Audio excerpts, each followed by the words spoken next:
Hey everybody, before we leave, I just want to let you guys know that now's the time to go vote for It's Kind of a Big Deal Awards 2013, hosted by the Growler magazine. And make sure when you're voting in there, if you like our blog, to make sure to vote for it for the best beer blog in all of Minnesota. So head to that website. We're going to post it right down here at the bottom of the screen. Go vote today, vote often, vote for us. Prost. Hi everybody, I'm Will Matthews from Beerploma LLC, and welcome to our next edition of the Brewery Tour podcast series. We're here at Badger Hill in Minnetonka, Minnesota, and we're here to find out what makes their beer so great. So grab a beer, sit down and join with us. Enjoy the show. Prost. Everybody, I'm here with Brent, co-owner and founder of Badger Hill Brewing. So Brent, thanks for having us. Thanks for coming out. Appreciate you guys coming out to the brewery. Thanks again for having us. And so why don't you go ahead, why don't we start with, tell us a little bit about the history of the brewery. Okay, so Badger Hill, there's two parts to it. The first part I just want to clear up right away is our name. This question every time at our tours and whatnot. So Badger Hill Brewing, what that really is my brother's name and my name translated from Old English. So my brother's name is Brock, he's one of the other founders, translates into Badger, and then my name translates into Hill. So that really speaks to is kind of our family's from a specific place in Germany called Levine. Okay. And that's kind of the center of Germany, Belgium, and Netherlands.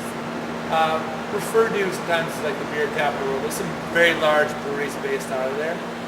So we just wanted to pick a name that was representative of our family history and also kind of spoke to a little bit of our influences and our recipes. And I suppose you take a lot of flack because of a certain football team on the other side of the river. That's why I wanted to clear up right away. So the other part of that is actually my sister-in-law, who's the other, so the partnership is me, my brother, and my sister-in-law, so family-owned brewery. My sister-in-law is from Wisconsin. Okay. So my wife's from Wisconsin, my brother-in-law is from Wisconsin. So, you know, we can kind of speak to that every once in a while if we're at like the five-way bar in downtown Minneapolis on a Saturday. We can kind of say, oh yeah, because we love the Badgers, but it's really a Minnesota name. We're a Minnesota company. Me and my brother grew up in Richfield, Minnesota. We're both U of M alumni, so no Wisconsin Badger connection, but really we just like the name that it spoke a little bit to what we trying to do here. So how long have you been in production? So we've been in production a little bit over a year. We started in July of last year. So we really kind of started the whole process 4 or 5 years ago. So to give you a little background on the brewery, my brother, he grew up in his formative years, probably after college, in Denver, Colorado, during the craft beer boom they had there in the 90s. So his neighbor was actually one of the head brewers at Great Divide. So he started brewing really early on when he was out there. And I'd go and visit him once or twice a year. We actually had probably my first craft beer in the mountains of Colorado out there. That's a great place to have a craft beer. Yeah, exactly. Yeah, right. So we'd go camping. Me and my brother went to Salon, kind of connect on over craft beer in the mountains.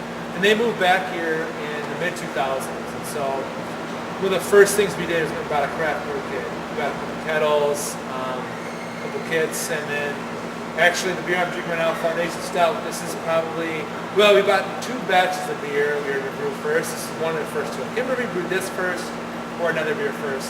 So we call it Foundation Stout. So that was really how we three connected, was through beer. So really all about family for us and like a shared experience. So we got that love back together, and then we really started planning out what we want to do with the brewery. How we could put our passion to good use and connect with the local community. We were born and raised in Richfield, Minnesota, in the Minnesota area, so it was just something that kind of came natural out of that and out of passion. Here we are. And here we are. Yeah, 3, 4, 5 years later. Time flies. So we're going to go and take a look at some of your equipment in your brewery here, but first I want to point out that we're also at the home of Bad Weather and Lucid Brewing too. How did that partnership start up? So great question. So as we were working through our whole business plan and we were trying to figure out, like, should we open up our own brewery, how should it work, we actually connected with Eric and John from Lucid early on in our process. So this is before they had opened up through a mutual friend. And The thought was we go there and share tips and tricks and how each of us were working through the process. And Eric actually brought this whole alternate proprietorship relationship opportunity with us. And so, as you'll see maybe through this video, this is a huge facility for a local craft brewery. And they had kind of through a partner that they had gotten this space, but this is a brewery that could potentially fill 15,000 barrels, and they're not going to do that for the first couple of years. So they reached out to us about doing an alternate proprietorship. We had no idea what that really was. We had never heard of it. It's rather uncommon in the industry, at least in Minnesota and the Midwest. Yeah, in fact, I think I can only know one other one that's been distillery with for decisions. Yeah, exactly. So what it allows you is there's a couple of different ways to brew beer. One is you open your own production facility, you get a couple $1 million maybe, or you do really small scale. You do contract brewing, which you do with a big, large facility, you give them a recipe, they kind of brew it up for you. With alternate proprietorship, which really allows you to control your ingredients, control the process, do everything you want to do, but share the big expenses with the other brewery to kind of get started. And that's what they allowed us to do. They're like, well, we got this huge brewery facility. You guys can come with us. We can kind of work together, learn from each other. So we actually bought a couple fermenters. We got a bright tank. We were able to get a very nice brew house because they were able to share some expenses with us. And then we actually brought the bottle that we have here as well. Okay. So one of the few breweries locally from a small scale that was able to bottle 12-ounce bottles from the get-go. Really, about a half a year after we started, but only 2 months after we started, we were able to start bottling 12-ounce bottles. And we could share all those costs. And use a very nice brew house that we guys provided.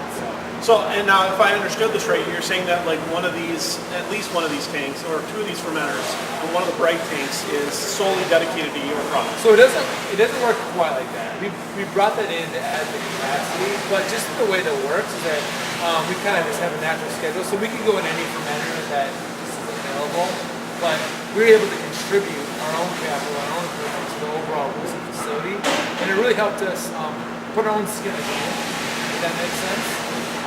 We installed our own fermenters. Actually, my brother were here overnight, installing those in when they weren't brewing, and it really helped us, work with them, learn the process, get really involved, rather than just coming in and using it. Really, really cool, actually. And that makes sense too. Yeah. Yeah. So this is our 15-barrel brew house, 4-vessel system. So we always talk about the alternate proprietorship and that shared cost. So a lot of breweries might have to get used equipment when they start off, and there's nothing wrong with that. Or they might have to get a 2-vessel system. Because of the fact that we're able to share this capital and grow right away, we're able to get a brand new 4-vessel system, which allows us to brew much more efficiently from the get-go. So, about how many times do you have to brew a week? So between the 4 breweries, or between the 3 breweries, we probably brew, I'm guessing the schedule's right over there, probably 5 times a week, 4 times a week. Okay. We brew about once a week, once or twice a week. Lucid's probably brewing 3 times a week. Bad Weather might brew once a week. So that's what I'm talking about in terms of being able to really share that operational capacity right away.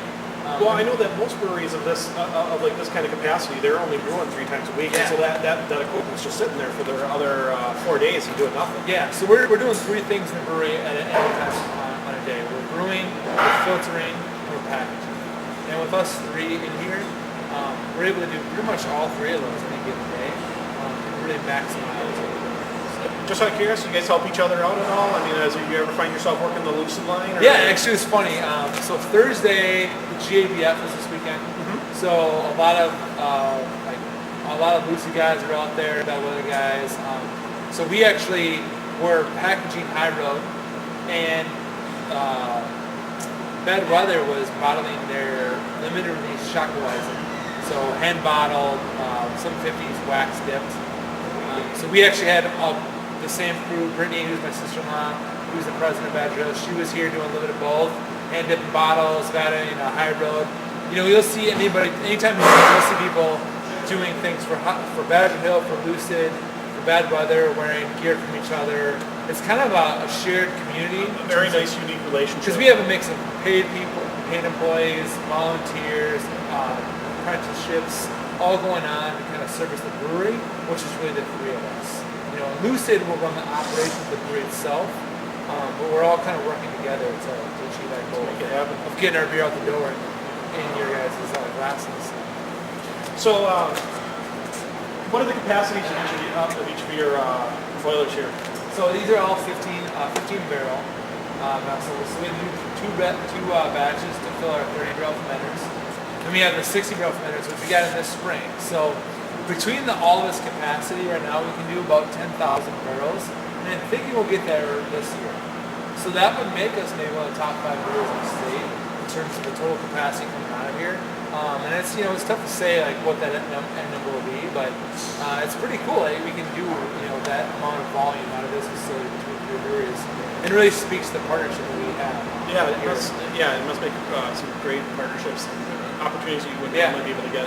And the one thing I'll say that outside of this capital and whatnot is just learning. It's like we are sitting down all the time and talking with each other and saying, the industry is complex. There's laws, regulations. Ourselves and Bad Weather are working on getting our grow licenses to sell out of here.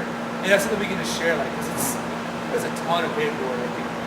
Things that don't necessarily make sense when they're asking the questions, so we can kind of share those experiences and learn from Lucid, who's already gotten a grow license. So those are just the kind of things that make this relationship so effective and so great for like Minnesota craft beer community to allow other younger craft brewers to kind of flourish. Yeah, definitely. So, about how close are you guys to getting your growler license? Well, it's some legal issues that we have to work through with that. So, depending on how things go, we're hoping that maybe in December we'll be able to sell growlers. I'll definitely have to stop by and grab one. So it'll be a pretty cool experience. We can have the 3 of us, Bad Weather, Lucid, Badger Hill, all selling growlers. You can come in here any one time and get maybe 10 different beers in a growler, which is pretty unique. So definitely under 3 different brands. Yeah, there you go. Okay, so here we're standing in Fermenter Row here, I guess. That's what I call it, yeah. We call it. So what do you guys have brewing in these today? So it's a good question. So we got MSB that just finished fermenting in one of them. We'll kind of package that next week. We've got our limited release, our second limited release. We have a waterless series we call NABO beers that we kind of do one-off versions of. We did a white IPA this summer, and then this November we're releasing our cherry double dunkel, which is a super cool beer. I'll give you guys a sample of off the fermenter. It's got about another week and a half to condition, but that's in one of the fermenters. I think we probably got some photos, some dyno, a couple specialty beers that Lucid's producing as well. So I think we've got, of the 8 fermenters, we've got 8 of, or probably all but 1 in use right now. So generally, how long does it take for you guys to go from boil to fermentation to bottle? What's your production? So I would say the standard time frame is about 7 to 10 days. So, and there's some scheduling things. So something could sit in a fermenter. They could finish one day, but sit there for another day or 2, depending on if we want to filter it and get it packaged. So 7 to 10 days. Our cherry dunkel, I think, will have sat in there for 4 weeks. Now, I haven't done the math, but I think it's about 4 weeks. It just depends on the beer, but normally about a week to a week and a half. Tell me a little bit more about this cherry dunkel. You actually got cherries in there? Are you using cherry flavoring? Or? So it's a cool beer. So I can say, like, how did this beer come about? My wife, my sister-in-law, my in-laws, their family owns a cherry orchard. Their grandma had a cherry orchard in Door County, Wisconsin. Mm-hmm. So I would go back there every year to go pick cherries. In one year, about 4 years ago, I picked about 150 pounds of cherries. My whole goal is like, we're going to brew a beer with this, Brock. We're going to brew a beer. And I said, I have no idea what we should do with this. My brother hates fruit beers. He's not like beers that have any sort of fruit in them. So he created a recipe that was basically a double Hefeweizen, double dunkel, that with the cherries kind of creates this really good balance between the two, the fruit beer and then the yeast properties of the Weizen yeast that we use in it. So you're going to get a lot of really good cherry tartness coming through the aroma, but the yeast kind of takes that out. So the flavor is very much more balanced.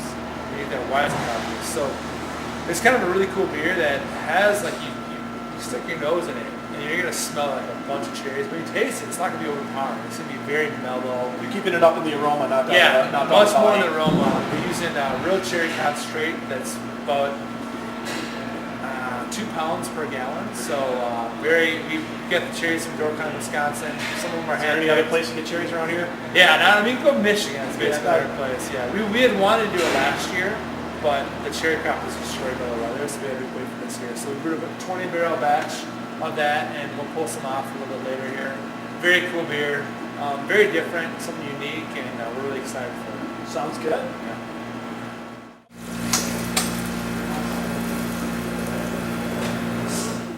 Absolutely.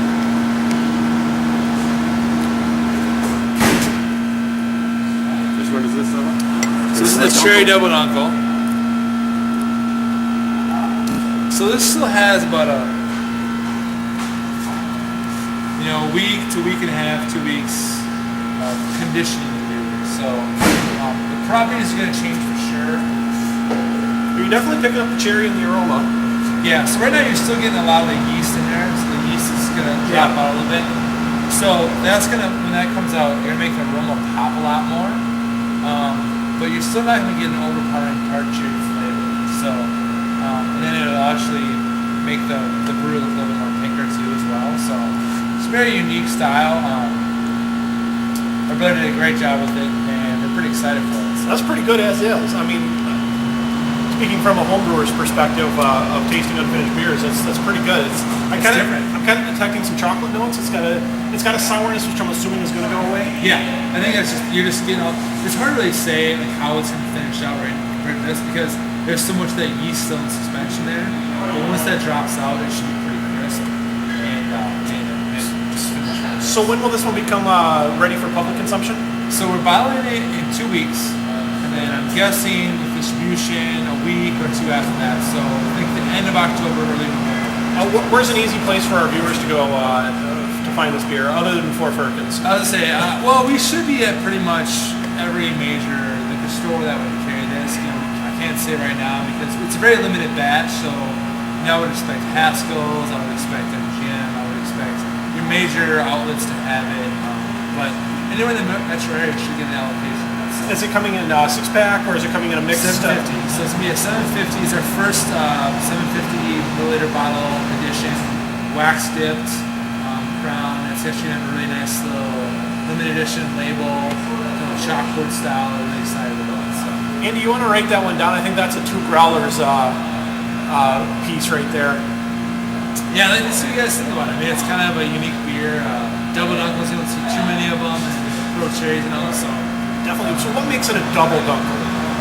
So it's going to come in about 8.1% alcohol. Okay. So it's really just about taking a dunkel recipe and amping it up to about 2 times, that kind of the alcohol content to give it a really good body, good perspective. Just kind of sit down and have a glass of it and enjoy it kind of maybe after your dinner. It's a little bit of a treat. Sounds good.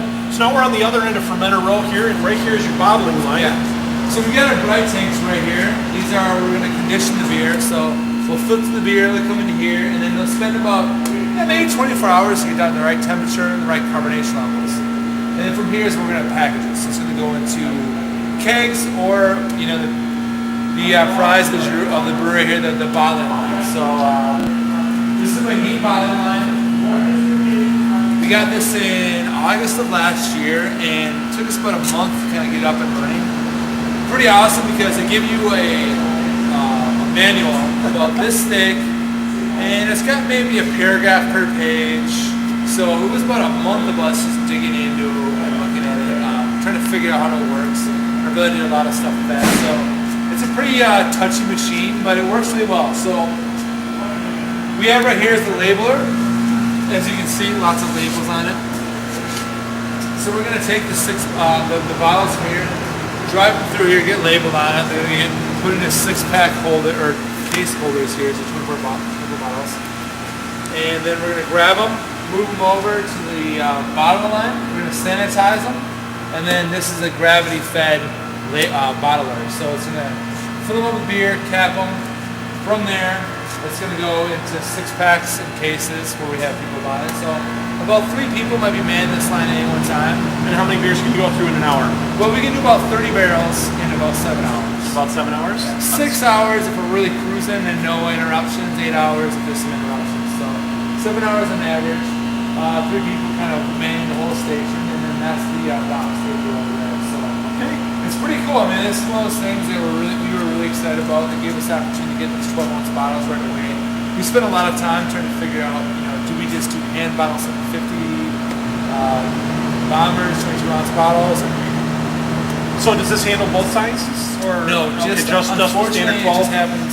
We had the opportunity to get a bottler that did both, but we had to wait about 9 months for it. So this will be able to get much more immediately. So we have another filler over there that we can do bombers in. So That's the more traditional style one. more traditional style right there, yeah. So pretty cool Very part of the modern. brewery, and it's pretty fun. If you're here on a bottling day, there's glass flying, and there's music playing. It's exciting days. Okay, so here we're on our first beer. We're on the High Road Everyday Ale. So why don't you go ahead and tell us a little bit about this beer?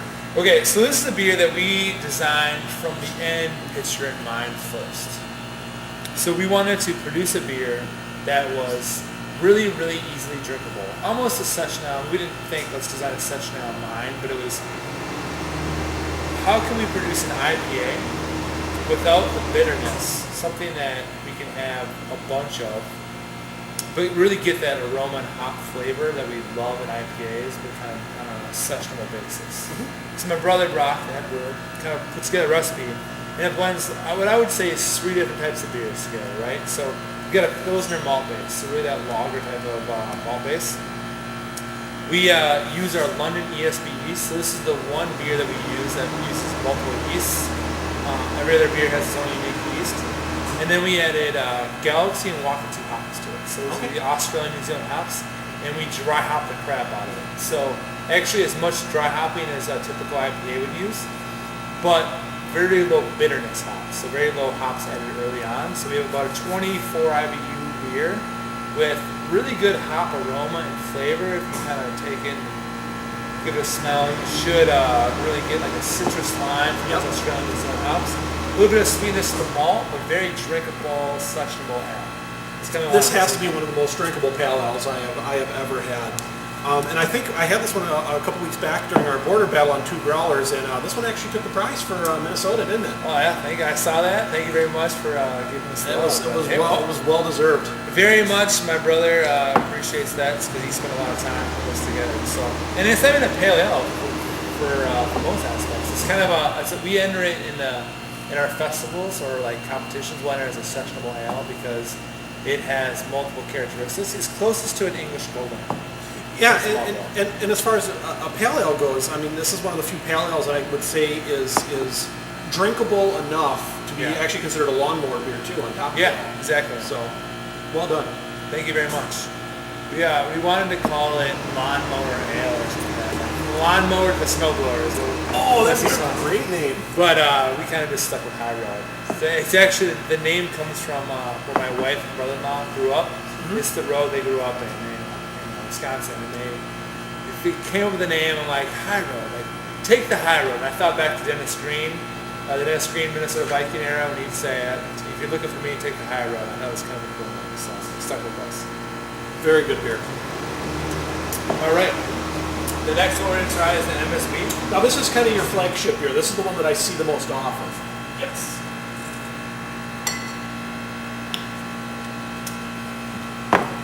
And what style of beer is this? So this is an English bitter. So this is our flagship beer. We call it MSB, Minnesota Special Bitter. This is, probably a beer we brewed in the first 4 months that me and brother brewed together. And when we went for this beer, this is a beer that we really wanted to go for. This is probably speaks most of what Badger is about in terms of balance. So, we already knew we could go and get a great IPA at the liquor store.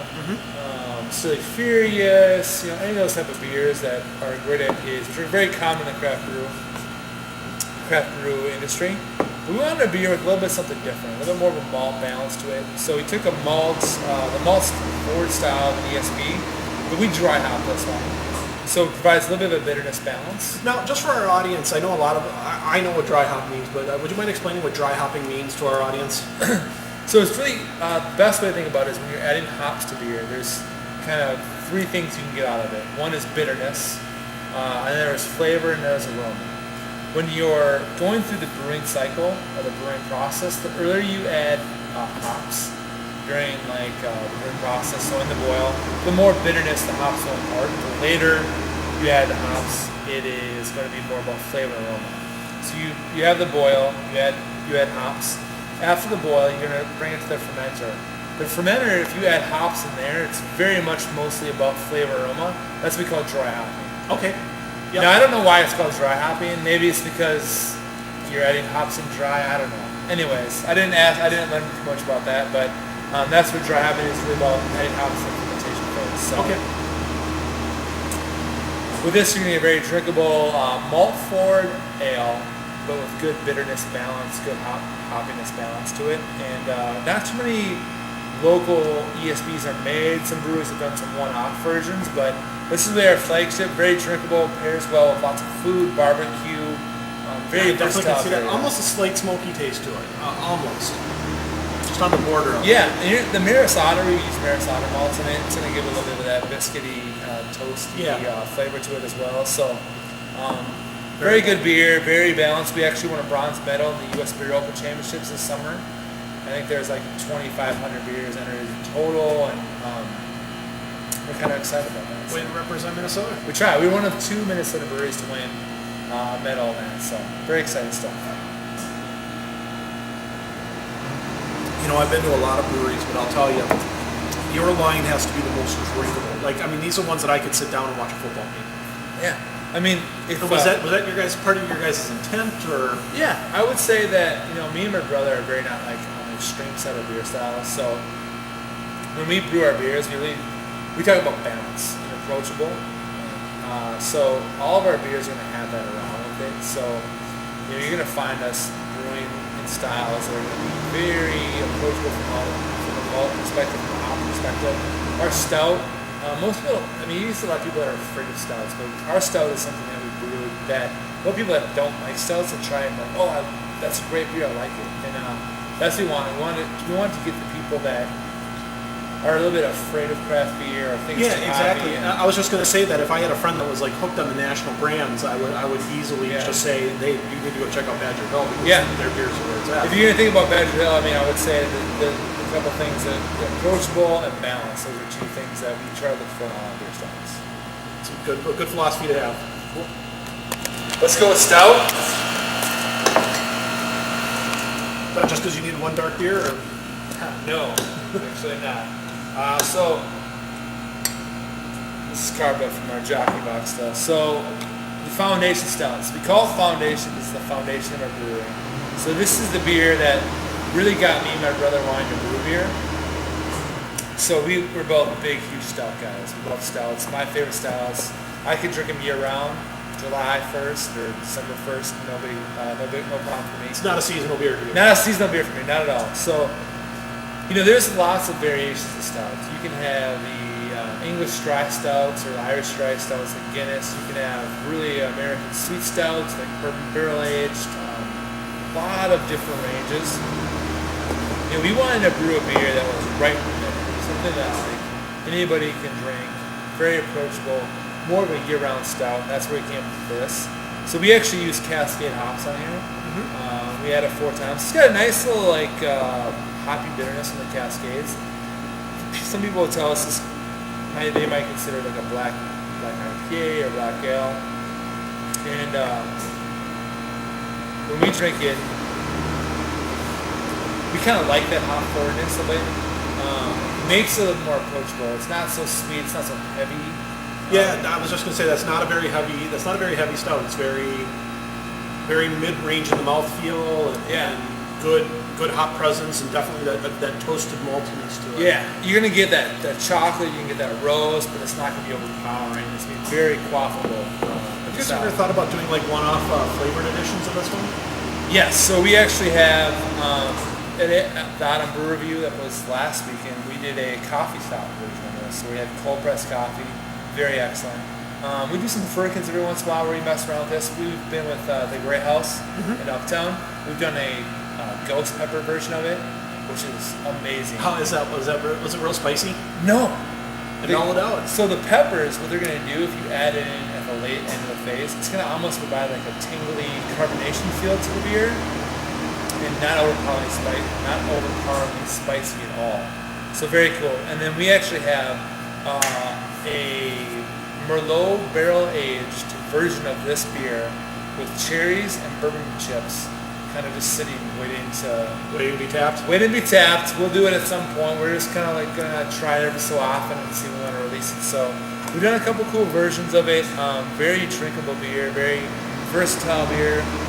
We call it the foundation because it's the foundation of the rates what got me and my brother brewing, and kind of where we wanted to go from a beer perspective right here. And a balanced stout if we've ever seen one, for sure. It's perfect. It's really good.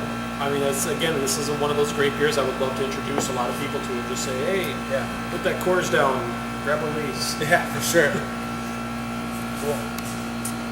Okay, so Mike from Richfield, Minnesota asks, Richfield? did you go from homebrewing to commercial, and was there a defining event or point that made you switch? So from homebrewing to commercial, and then what was the last part? Like, Was there a defining event or point that made you make that switch? yeah, so we went from homebrewing to commercial. I mean, I think that's what I saw a tweet this weekend from Great American Beer Festival. So it was like every brewery said they went from homebrewing to commercial. So I mean, that's the vast majority of. That's not true. Go talk to the head brewer at Herkimer.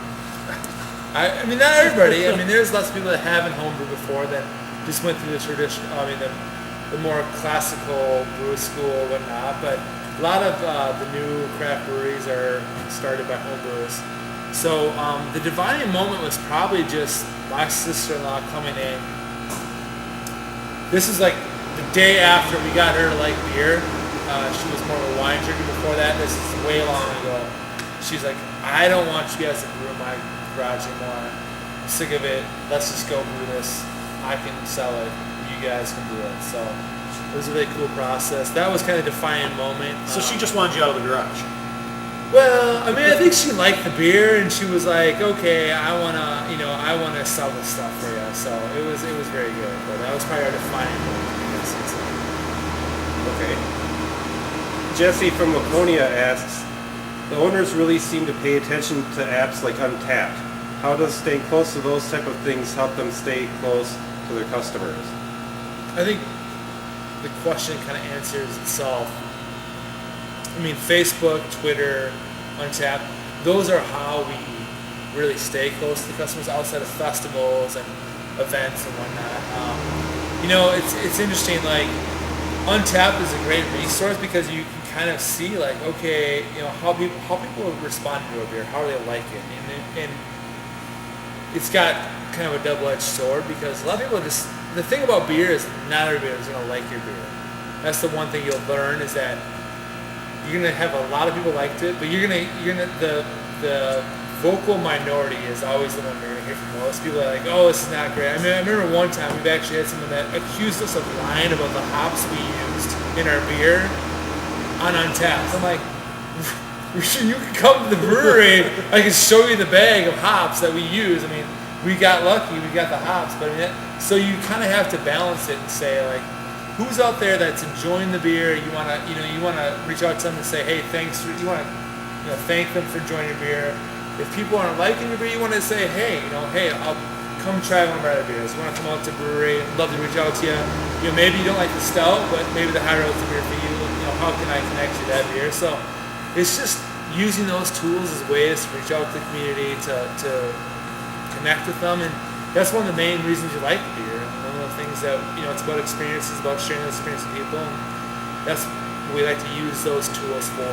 So. Okay. Vicky from St. Paul Park asks, what is your favorite Minnesota beer event to attend? That's a good question. We haven't had that one before.